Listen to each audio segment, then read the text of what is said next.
राजनाथ सिंह आदरणीय हमारे देश के रक्षा मंत्री, वो रक्षा मंत्री जब वो पाकिस्तान की तरफ देखते हैं तो पर बार बार स्वागत करते हैं।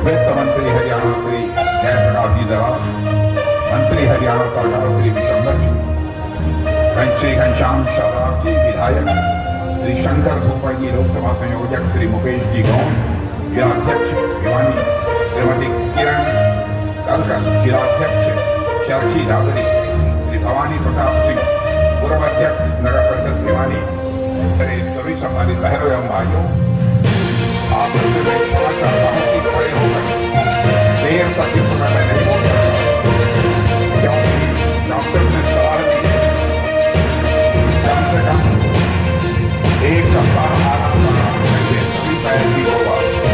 मैंने कहा इतना आराम करना होगा, तो मैंने सोचा है कि चुनाव प्रमाण होगा तभी मैं 4 से दिन आराम करूंगा, नहीं तो बराबर जनता के साथ संवाद रखा।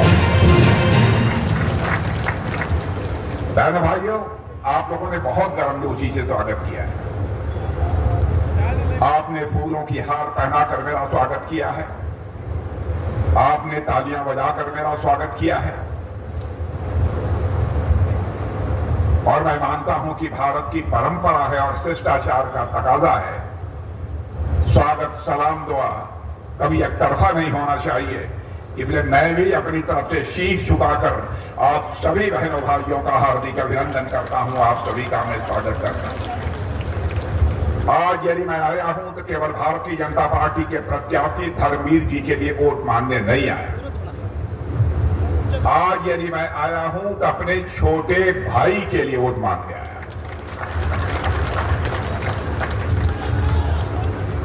बहनों भाइयों, धर्मवीर जी का हमारा बहुत ही पुराना रिश्ता है, जीवंत रिश्ता।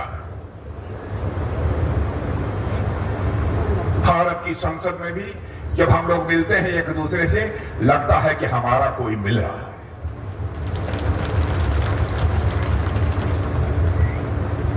और आपने देखा होगा कि लगातार 2 बार यहां सांसद रहने के बाद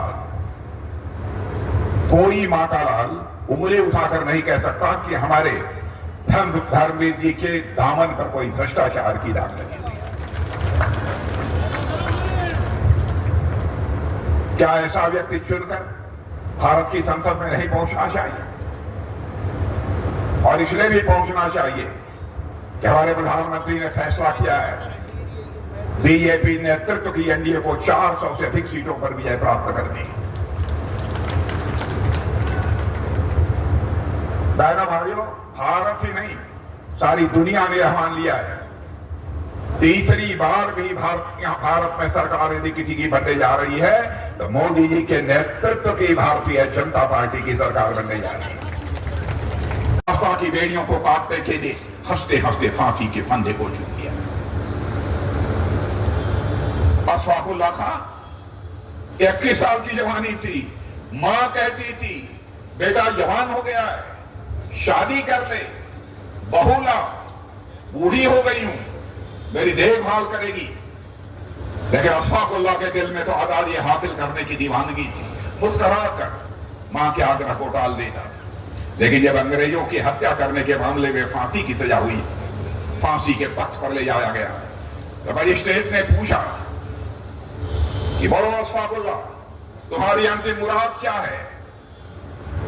जो तुम्हारी अंतिम मुराद होगी यह संदेश तुम्हारी मां तक पहुंचा दिया जाएगा। बहादुर राष्ट्रीय स्वाभिमान के धनी उस समय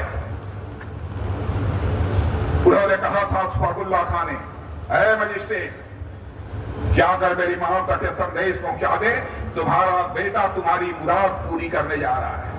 मजिस्ट्रेट ने पूछा तुम्हारी मां की मुराद क्या थी?